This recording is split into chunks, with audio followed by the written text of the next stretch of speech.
What is up, internet? So today I'm going to be sharing some commentary on The Marriage of Figaro, which is an opera that I did back in April. I just got the videos from it today, and I was watching bits of it, and I was remembering funny things from rehearsals and little behind the scenes things, and I thought I would share that with you. I am going to be putting English subtitles on the videos so you can kind of understand what's going on in the scenes, because I'm pretty sure the majority of you are not fluent in Italian. But anyway, without any further ado, let's get into it.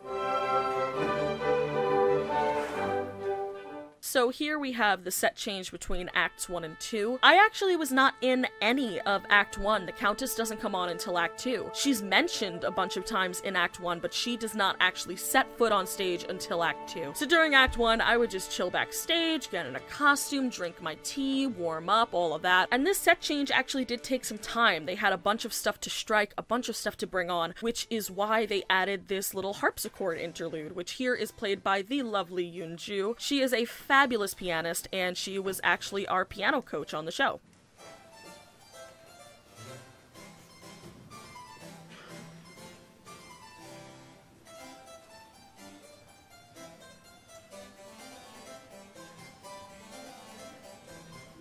So funny story about this chest that they're bringing on right now that they're putting under the window. On the first day of tech rehearsal, Linda, who plays Carabino, she has to stand on that chest and jump through the window. And that day when she stood up on the chest, she fell right through it. Luckily she wasn't hurt, but that was pretty funny. Also, this technician is putting a little hat box down next to the chaise on stage right. That is one of my props for Porgy Amore, which I am about to sing at the very top of Act 2. And actually during tech one day, they had me come up on stage and arrange the little like memorabilia, the little props that are in that box, the way that I would prefer, so they would know exactly how to set it.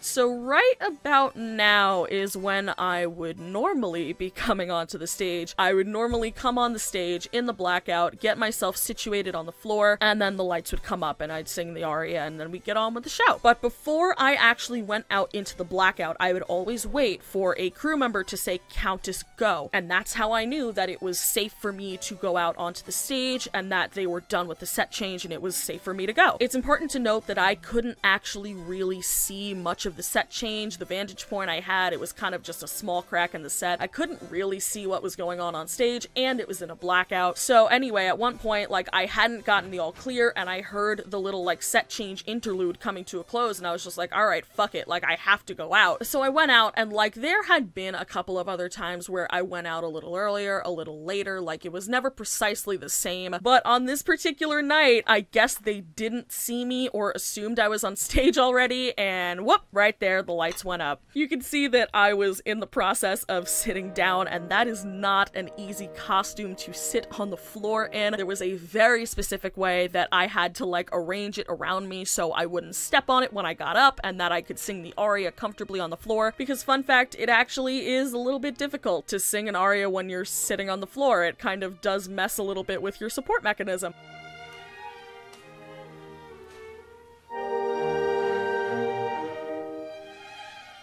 The hat box on the floor actually had a bunch of props in it that I could play with, that I could act with, which was great because it gave me something to do during that really long intro. It's actually pretty hard to like just be on the stage alone and be so exposed and have to just act, like not speak, not sing, just act for like a good minute.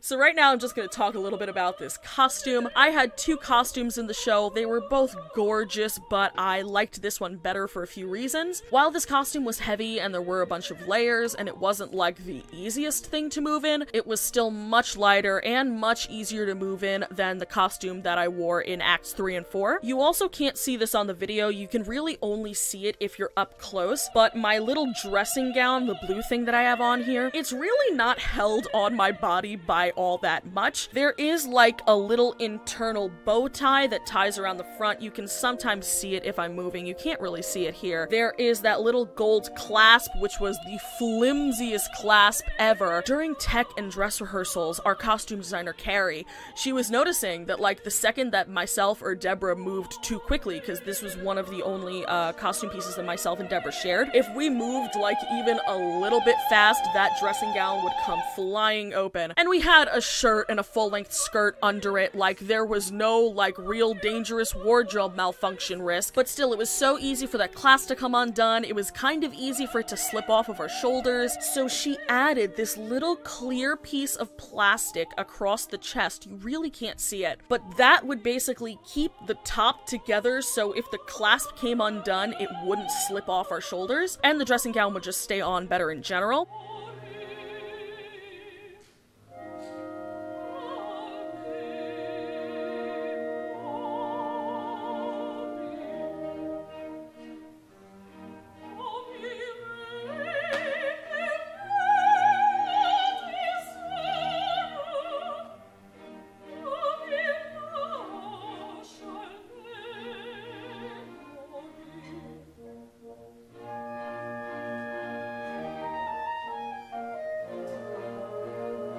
And the flop onto the chaise. I absolutely loved that set piece. It was my favorite set piece. It was so comfortable. I would like lay on it in rehearsal all the time. The chaise actually got broken one day in rehearsal and we were all heartbroken, like the front legs just went out of it. Luckily they were able to fix it. Luckily we got it back for the show. But I think there were a couple of times, because like a bunch of us have to fall onto it, like literally like just drop all of our weight onto it, and it's pretty low to the floor. There were a couple times where people would flop onto it as they had to do in their blocking, and we would just hear like a little crack from the wood of the chaise, and we'd all just kind of be like, oh no, like, is it gonna break again?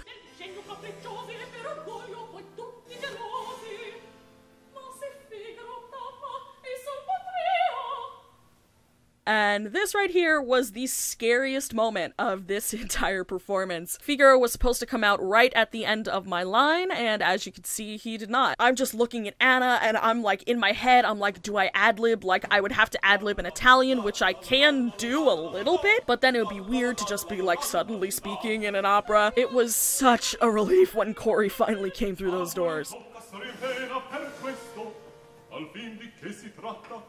Al signor Conte piace la sposa mia, indi segretamente recuperar vorrei il diritto feudale.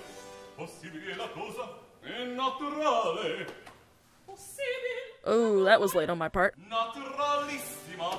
E se Susanna vuol, possibilissima. Finisci una volta. I also want to point out that the hairstyle you see here, that is my real hair. That is not a wig. I did that hairstyle myself. I called it the pineapple. It literally took about 100 pins, and like the worst part of every night of having to take that thing out was just taking all the pins out, because the whole style was held together by pins. So like by the end of the night, like all I wanted to do was just rip all of them out. Another note about the costume, I was also wearing a corset, so it was just kind of hard for me to move my torso and my body in general. And also because I had so much just costume and fabric around my shoulders and my arms, I actually could not like fold my arms in front of me, which was something to get used to in tech and dress rehearsals, because I had blocking to like cross my arms, and now I couldn't do that, and I had to just kind of make up something else.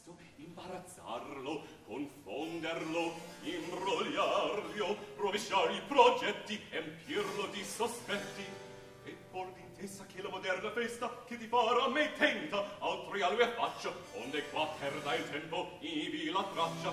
Così, quasi ex abrupto e senza c'abbia fatto per frastornarci alcun disegno, vien l'ora delle nozze, e in faccia lei non fia così da porsi ai voti miei. È ver, mai di lui vecchi sopra marceva. Aspetta. Al conte farai subito dir che verso sera attendati in giardino il picciol cherubino per mio consiglio non ancor partito da femmina vestito faremo che in sua fece ivi se invada. Questa è l'unica strada onde Monsi, sorpreso da madama, sia costretto a far poi quel che si brama. Io vado e tosto Cherubino vi mando, lascio a voi la cura di vestirlo. E poi, se vuol ballare, signor continua. I just want to point out that Se vuol ballare has been stuck in my head since December of last year. Le suonerò, sì, le suonerò.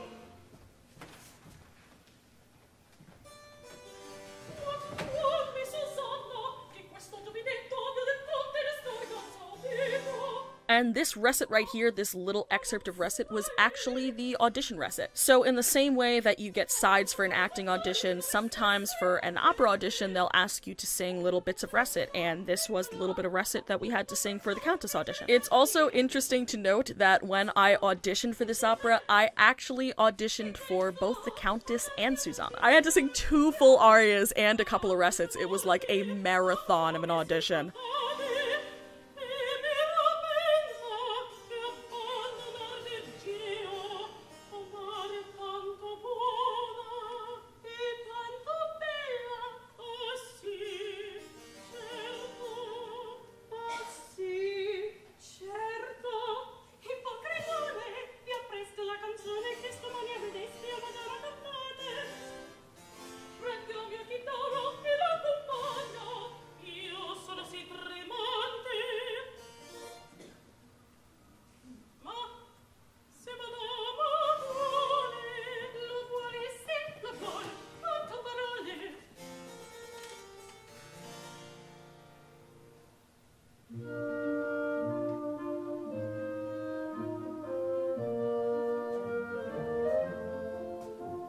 Quick fun fact about that guitar prop, it actually does not have strings at all.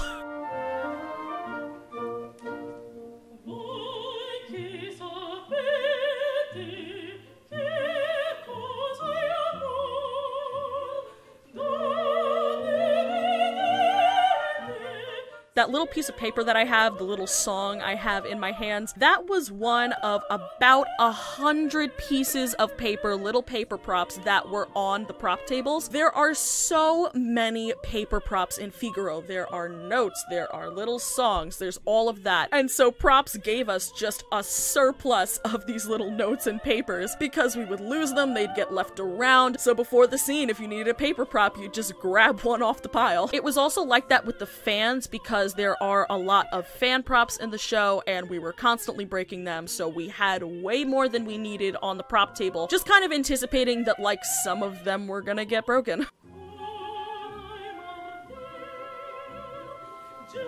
I'm honestly surprised that I never actually hit Linda in the face with that maneuver. Like, I wasn't trying to, but like I also wasn't looking, and it would have been pretty easy for me to just smack her in the face.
and just putting that paper right inside my bra, my corset rather. By the end of Act 2, I would literally have at least like 2 or 3 things that were shoved into my bra during the scenes. And there were a few times where I didn't quite like put it in there all the way, and I would just have like a paper sticking out of my dress.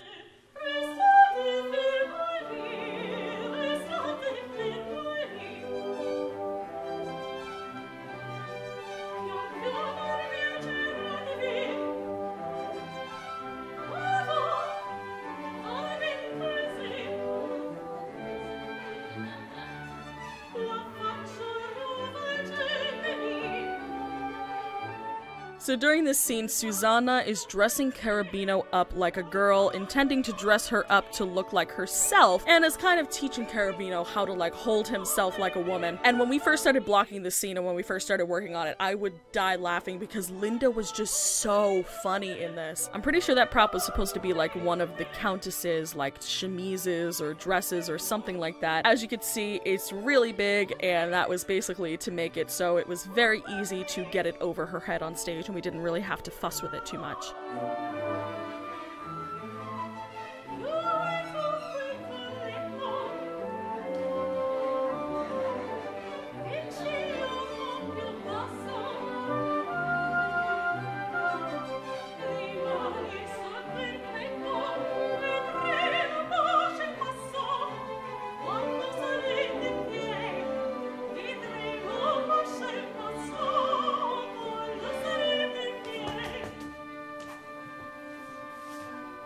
This was my favorite part of the scene. It was so funny. When we first blocked this in rehearsal at this point in the scene, Liz, our director, basically told Linda and Georgia was the other Cherubino on the other cast, she told them to basically just ham it up and do whatever they want, just freestyle it. And so you see her kind of starting to strut across the stage, and she's waving her dress around and trying to be a very proper lady here. And they would just crack me up with this. Also, I want to point out, you can't really see it that well here, but I did Linda's hair. Like, she put it into the ponytail and I put the curls in.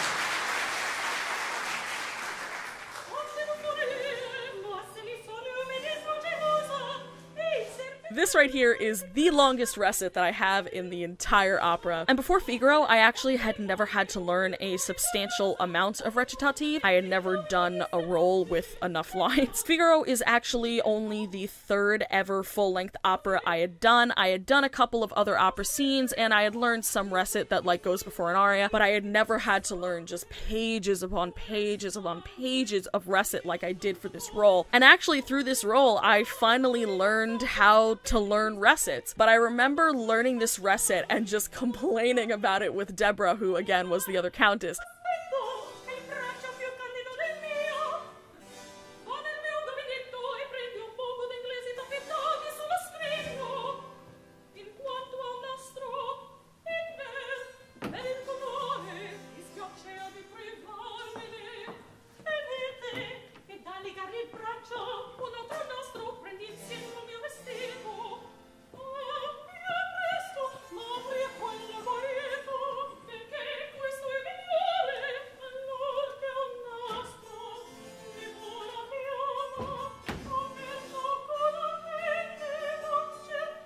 By the way, for those of you who don't know this opera, Cherubino absolutely has a massive crush on the Countess.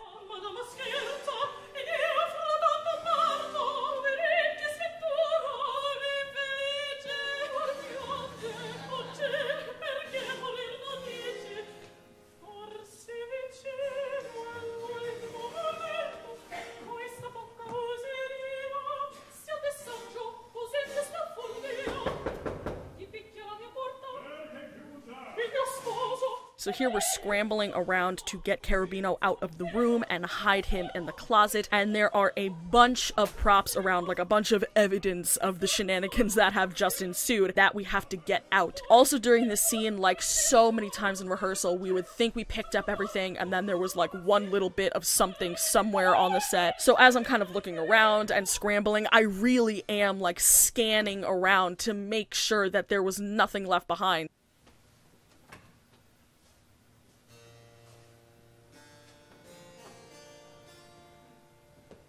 And right here, you can see how short I actually am. So without shoes on, I am only about 5'2". I'm really not very tall. I was wearing heels here, but Brian is really tall. He's over 6 feet tall. So standing next to him, and also standing next to Corey, who plays Figaro, I just look like a munchkin.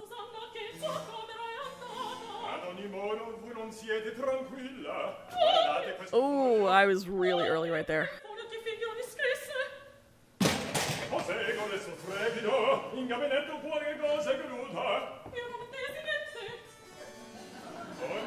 Abbiate i gran pensieri in mente. Di che? L'ave qualcuno. Chi volete che sia? Lo chiedo a voi. Io vengo in questo punto. Ah, sì, Susanna, appunto. Che passò mi diceste alla sua stanza? Alla sua stanza, qui, non vede bene. Susanna, e donde viene che siete sì turbata? Nella mia cameriera. Io non so nulla, ma turbata senz'altro. Oh, questa serva. In the blocking that I have written in my score at this very moment, it says suddenly 8 feet tall, which is really funny because I am a full head shorter than Brian. I also need to point out that I actually was not supposed to be performing with Brian. Brian was the Count on the other cast, and I was supposed to be performing with Alex. Unfortunately, Alex got really sick around the show. I think it was pneumonia that he had, so Brian stepped up and he did all 4 performances, including on my cast.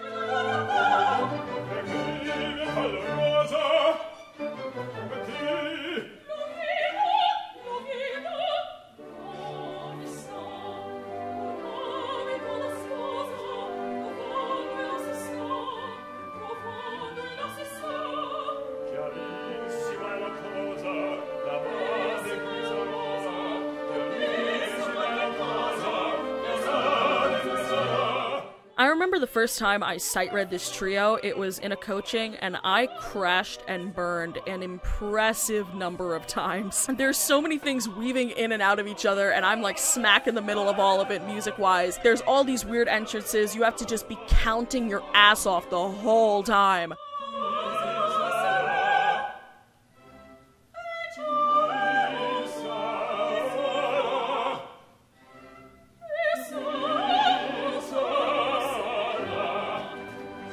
Once again, trying to whip around, like really quickly grabbing my whole costume so I could whip around and run to the door. I was always so afraid I was gonna fall on one of these maneuvers because there was just so much costume that I could have tripped on.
lasciate la prerenza tagliare e gente!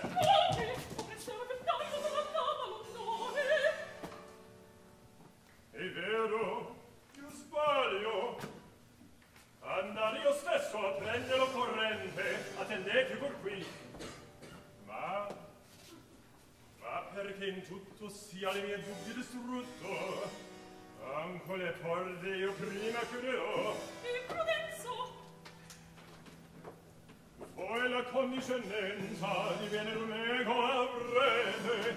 Madama, eccovi il braccio. This little arm over arm thing that we do here, it's like a really formal, regal, whatever, 18th century, whatever thing. We do it a few times in the show, but I always thought that was just kind of like really weird. And this right here is the only time I leave the stage in all of Act 2. And the duet that's about to happen, Aprite presto aprite, is only about 1.5 minutes long. It is very fast, it is very short. And so during that little like 1.5 minute break, I would just like drink some water, like readjust my costume and just kind of like get my game face back on and just take like the tiniest break before I went back out on stage for the Act 2 finale, which, I'm not lying, is literally about 90 pages.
Right here in the score, it actually has a stage direction that says the Count re-enters with a hammer and a crowbar. And I always thought that was so funny because it's like the Count has no chill. He is ready to straight up murder Carabino.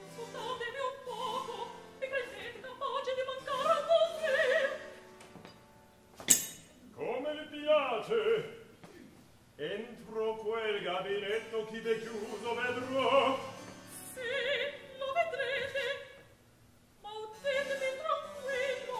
Non è dunque Susanna?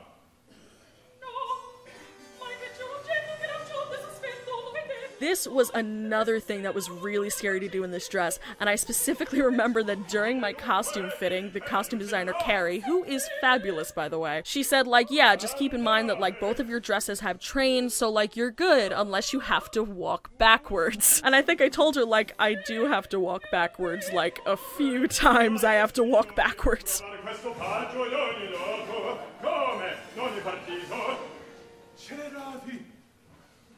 Ecco I dubbi spiegati, ecco l'imbroglio, e qui ora dirò, ne m'avverte il foglio. Esce ormai il garzon malato, sciagurato, non tagliar. Ma signori, per furore, noi fate un po' tremar, e noi fate un po' tremar, e noi fate un po' tremar. This right here is the beginning of the finale of Act 2. It is the longest piece of music in the entire show. I believe it is about 90 or 95 pages long in the score. And this is another thing that like the first time I sight read it, I was just crashing and burning and crashing and burning. And it took so much work to learn this finale because one, it's a ton of music and I don't leave the stage the entire time. And there's also like a lot of technical challenges, which we'll see towards the end.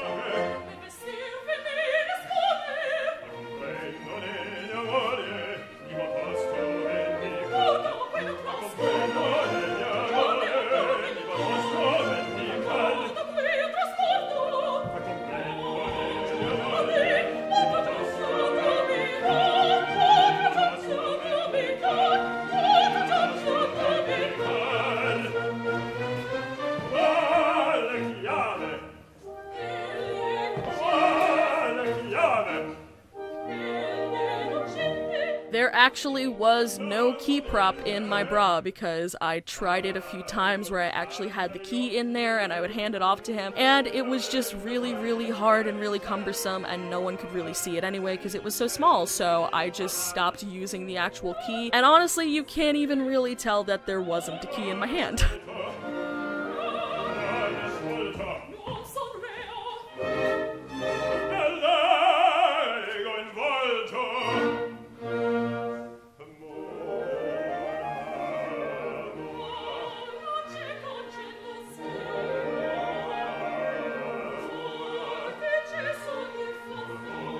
This is probably the epitome of the lines that I tripped on. There's a lot of words, it's jumping all over the place, and it's fast. If you guys don't know, one of my weaknesses as a singer is that I'm really not good at like agility and anything that requires me to be really flexible. I'm working on it with my teacher, but like it is not my strong suit, okay?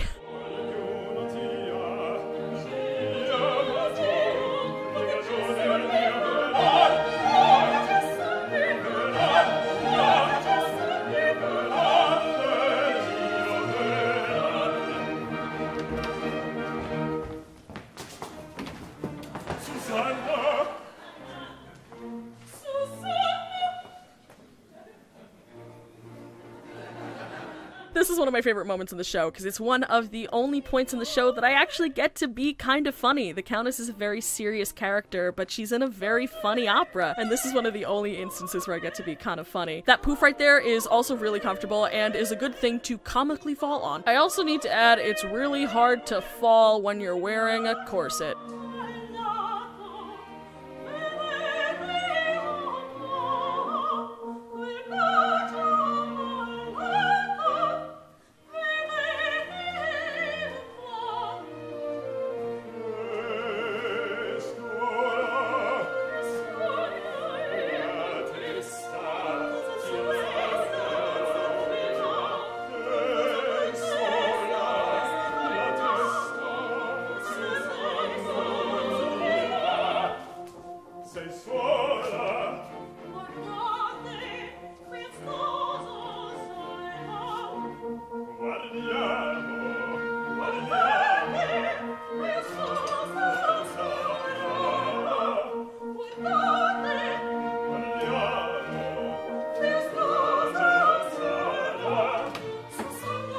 That was so dramatic for absolutely no reason. I don't know why I whipped around like that.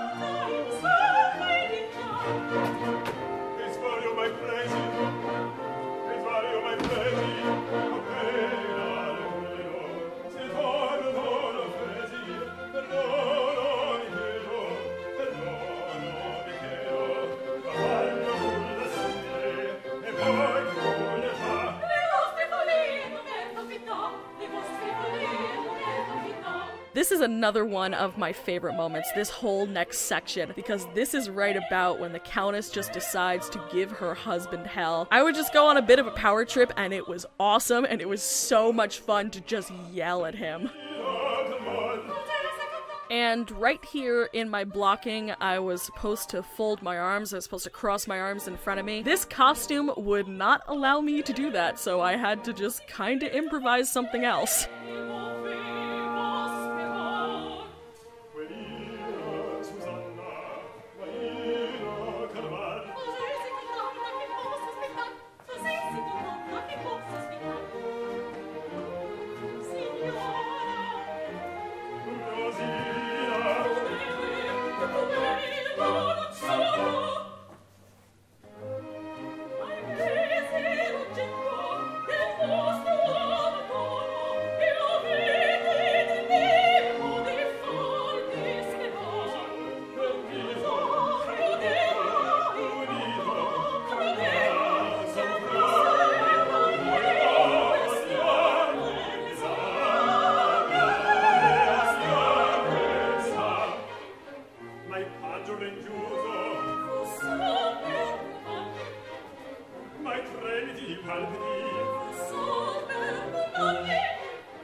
I was really laying on the sass, like, really thick right here.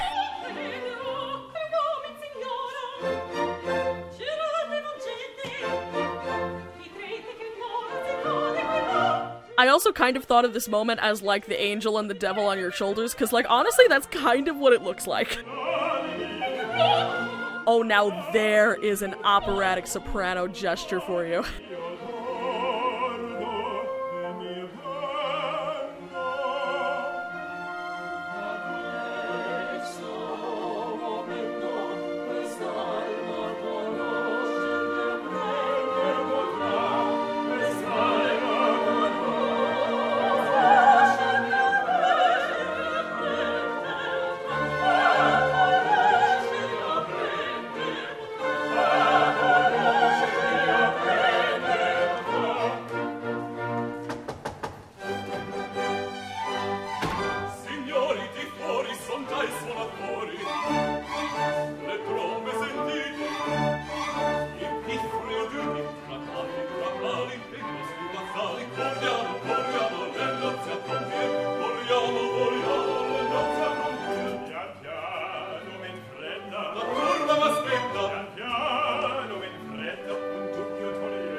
This is one of, if not my favorite musical moments in this whole finale. It's just so gorgeous. It's just one of those Mozart, like, moments. And you know that's good, because in about 30 seconds to a minute, the shit is about to hit the fan.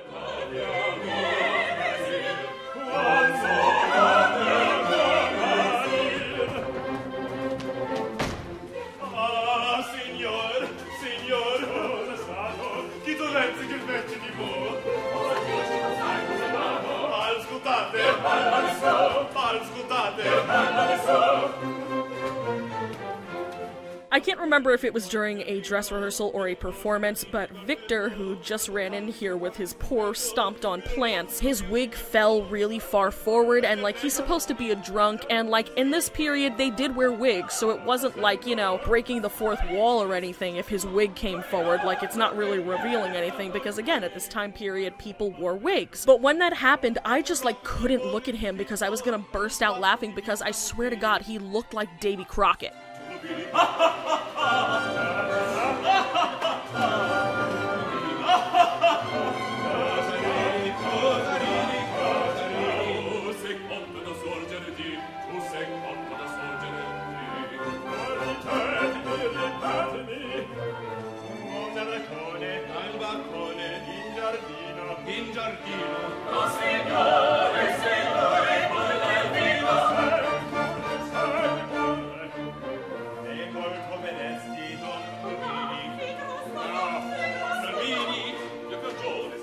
tip, theater kids, do not do what I just did right here. Corey was standing right in front of me and I didn't adjust so I could be seen as well, so I'm just kind of hidden behind him for a second.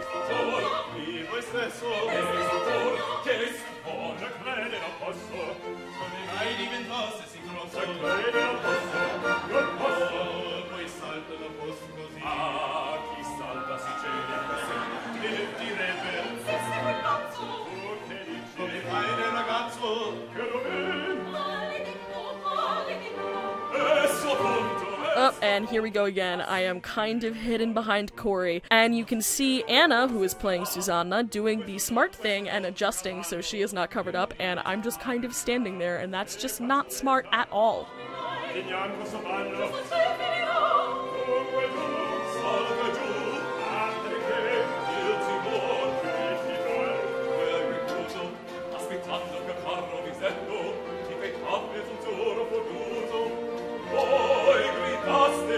lo scritto biglietto salta giù dal terrore confuso e stravolto mon nervo del piede.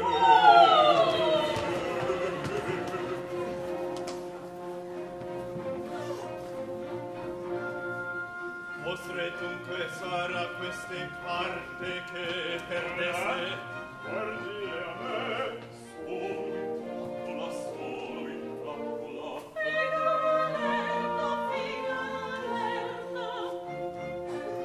Dite un po', questo foglio cos'è?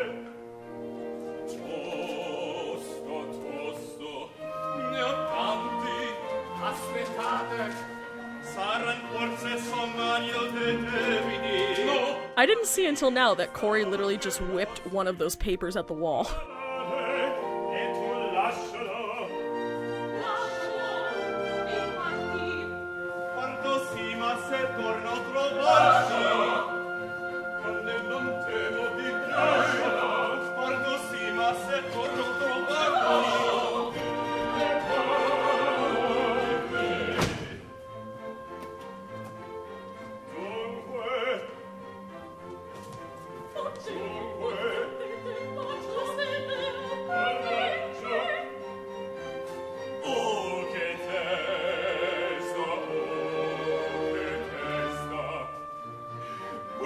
La patente che poc'anzi il fanciullo mi die.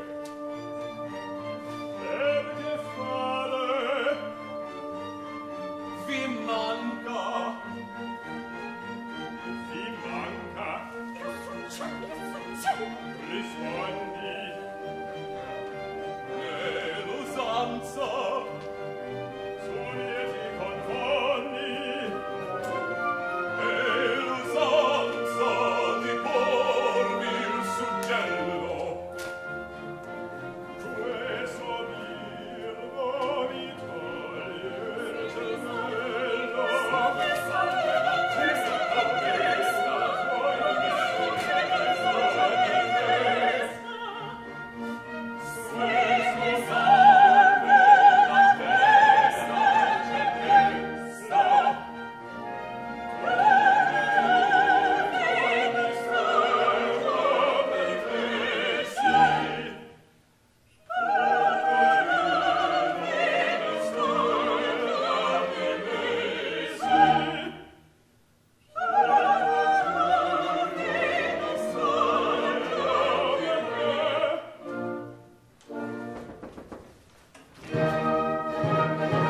Just a pro tip, if you're in an opera and someone knocks on the door, do not open the door! It might be a statue coming to drag you to hell. Or it might be 3 people coming to fuck your life up like we see right here.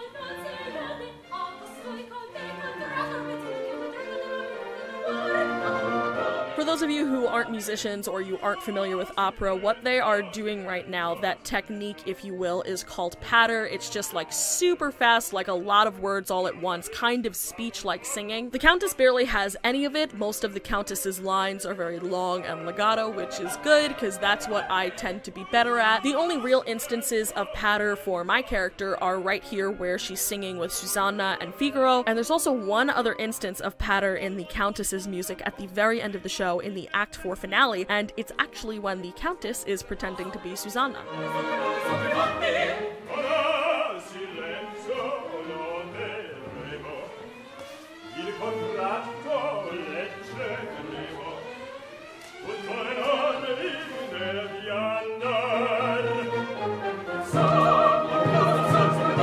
This staging right here, oh my god. I don't know why, but this was the hardest bit of staging to get in the entire show. I am not kidding when I say that I think we spent like an hour or two just on this like lines crossing through each other thing in a rehearsal. Like in the end, in the performances, it looked great and it worked, but it was so frustrating when we first started doing it in rehearsal. And also, every time that we did this bit, we would get closer and closer to the edge of the stage, and you'll see in a little bit later that we got just dangerously close to the edge this time during this performance. And by the way, the staging was actually supposed to be us doing like a little skip forward, which you can see the other people do. You don't see me do it, you see me just kind of gently glide forward. Because as I have stated more than a few times over the course of this video, I was wearing a giant dress with a train, and I was also in heels. So if I did that little like Dorothy, we're off to see the wizard skip, I was certainly going to fall on my face and probably fall into the pit.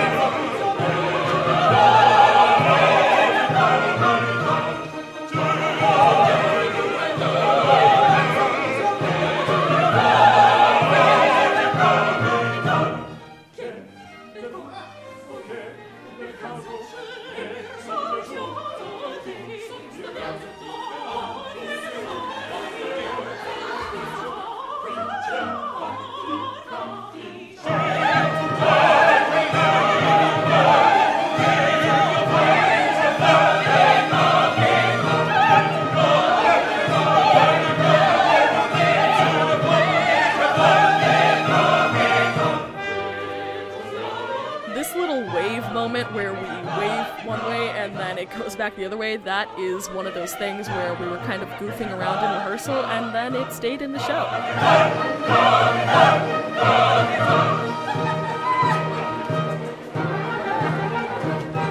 And I smacked right into Corey right there. I remember in that moment for a second, I was so sure that I was gonna go flying into the pit because I was so close to the edge of the stage right there. And to conclude this, as I was exiting from this scene, exiting the blackout, I just didn't see the poof and I slammed my leg right into it. It hurt pretty bad. And that is about it for this video. I know it was kind of a long one. Stay tuned for next week where I'm gonna do commentary on Acts 3 and 4. Follow me in all the links in the description. Give this video a thumbs up if you liked it. Hit that subscribe button if you haven't already. Turn on notifications if you haven't already, because apparently that's a thing we have to do now. And I will see you all in the next video. Adios, Internet.